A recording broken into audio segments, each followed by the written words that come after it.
Ang topic natin, napakahalaga, night leg cramps, mga pinupulikat sa gabi. Yan, madalas pinupulikat tayo sa gabi. So, delikado ba ang pulikat sa gabi? Ano ba dahilan nito? Sobra sakit, di ba? Ang pinupulikat kadalasan na binti. Pero minsan pati yung paan natin pinupulikat. Karamihan ng pulikat, hindi naman delikado. Konting stretch lang, konting exercise lang, mawawala na yung pulikat.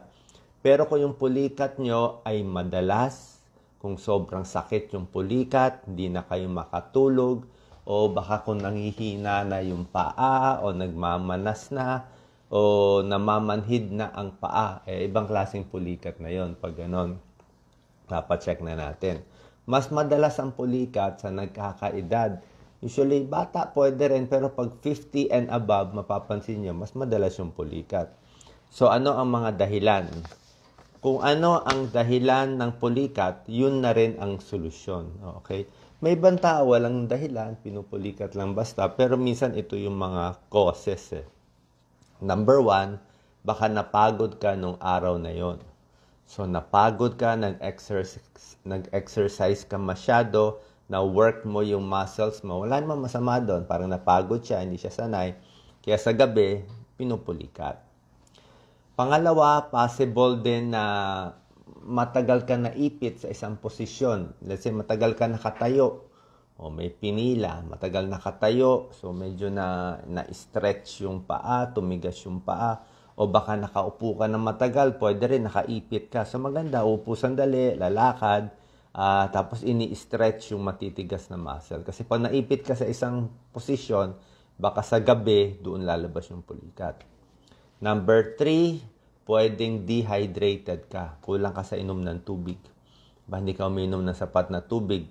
Pag na-dehydrate ka, yun, kailangan ng tubig ang mga muscles natin. Pinupulikat din. Okay? Number 4, pwedeng kulang ka sa mga minerals, mga chemicals tulad ng potassium sa katawan, calcium, magnesium.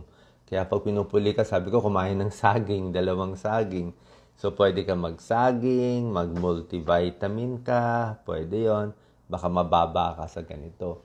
Pwede baka nagtatae, nagbaba yung mga electrolytes mo, o pinapawisan masyado. So, yan Number 5, pwede rin may diferensya sa paa. Baka flat feet ka. Baka sabihin na flat feet, yung paa mo walang arch. Dapat yung paa natin may arch yan. So, pag walang arch, yung pagtapak mo, naka-flat lahat, kailangan mo ng rubber shoes. May video ako ng flat feet. So, ito yung kadalasan condition bakit nagpupulikat. Pero meron ding mga cause ng pulikat na sakit pala. Ito, binabantayan natin kahit ako napapaisip nito. Ano yung mga possible sakit? So, 1 to 5 na to yung mga ordinary cause. So, ano na may possible sakit? Number 6, possibly diabetes. Yung mga may diabetes, mas pinupulikat sila. May nerve problem, may blood vessel problem dahil sa diabetes. Number 7, pwede rin may thyroid problem pala na hindi. Alam mo itong thyroid na to? Medyo tridor na sakit yan. Kasi mahirap ma-diagnose. Una-una, minsan wala ka naman nakikita. Hindi mo alam kung hyperthyroid ka na pala, hypothyroid ka na pala. So, pag hypothyroid, pwedeng pinupulikat. O meron ding parathyroid glands tayo. May thyroid, may parathyroid pa dyan sa tabi ng thyroid gland. Pwede rin magloko yung mga chemical sa katawan like yung mga calcium, nagloloko din. So, yan.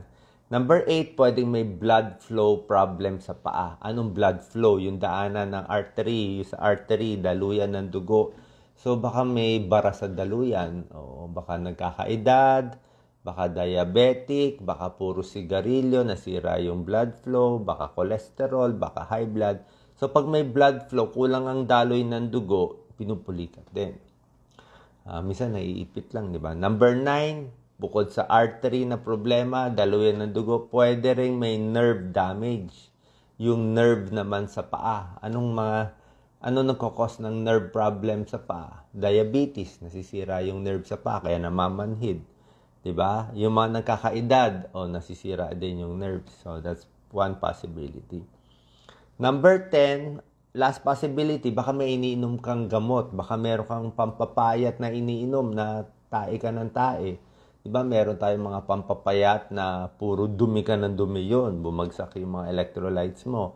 O baka may iniinom kang diuretic, pampaihi, dahil may manas ka, may heart failure o may high blood, merong pampaihi, yun minsan nagkakos din ng pulikat. So yun ang mga possible na babantayan natin na sakit pala, at least nasabi ko na sa inyo. Ano naman ang first aid? Ang first aid natin, una-una syempre, pag sumakit sa madaling araw, tawagin ko si Doc Lisa. So, pag ito yung paa ko, yan, diba? Dito pulikat, sakit, sisigaw, ow. So, igaganyan niya yan. Alam niyo naman, tinataas ng ganito eh. So, pinipress nyo ng ganito para ma-stretch ditong binti. Ito yung paa, mga 10 seconds.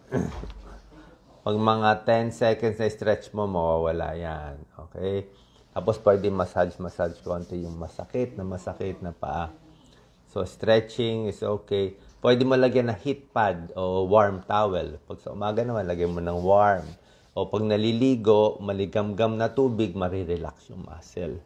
Mas gusto ko warm eh. Pag cold, yung iba gusto cold. Pero ako, hot or cold, depende sa'yo. Pero ako, mas gusto ko yung sa cold.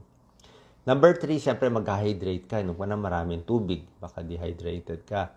Number 4, mag-stretch sa hapon, sa gabi, bago matulog. Diba? Para hindi tumigas yung sa paa.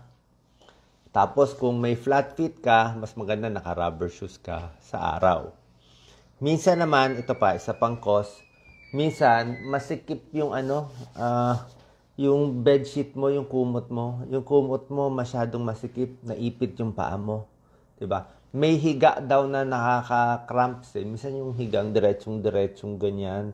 Diba? Tapos pag, minsan, pag-unat mo ng paa, biglang titigas. Kaya sabi nila, yung madalas pinupulikat, mas okay daw naka-side, para nakaganon yung paa. Ako naman, pa naka-side, sasakit naman ng problema ko naman sa side, shoulder, tsaka neck, diba? Masakit. So, minsan pili ka na lang eh, mas flat na lang gusto ko, minsan pinupulikat. Isa pang cause ng pulikat, minsan yung lamig, pag nakatapat sa aircon o electric fan, nalalamigan, yun din mas na-feel ko. Okay?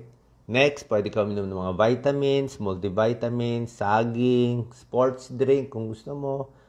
Sports drink like Gatorade o anuman kung napapagod. Or pag nagtatae, sabi ko nga, oral rehydrating solution. Yun.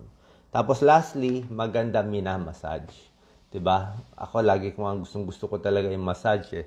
Massage sa katawan, massage sa binti. Kasi pag merong matigas na litid dyan sa paa natin, sa binti natin, doon nagpupulikat. Bakit tumitigas? Sobrang gamit, kulang sa stretch, minsan parang napilay. Pag napilay kasi ang muscle, sumisikip eh. Pag napilay ang isang muscle mo, sisikip yan. Iiksi, mag-shorten siya. Kasi na-injure siya. So pag nag-shorten siya, masakit na siya. Kaya minamassage mo, nilalambot mo, para yung nag-short na muscle, medyo lulubag ulit. Lolong siya. Pag nag-long siya, tapos i-stretch mo pa. Pag in-stretch mo pa yung sa paa mo, yan, maganda. So, massage, stretch, tamang diet, dapat may protina ka rin kinakain.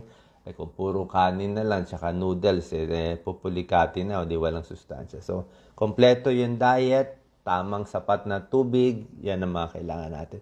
Lalo na pag nag-exercise tayo, huwag tayo maubusan ng mga electrolytes sa katawan. Okay? So, sana po nakatulong to sa mga problema nyo sa night leg cramps. Walang tigil ang pagpulikat ko sa paa. Yun na nga. Baka meron ka, baka dehydrated ka, may matigas dyan, o itong mga tinuro ko sa inyo. Ulitin nyo na lang. Okay? Salamat po. God bless po. Ingat po tayo dito sa pulikat.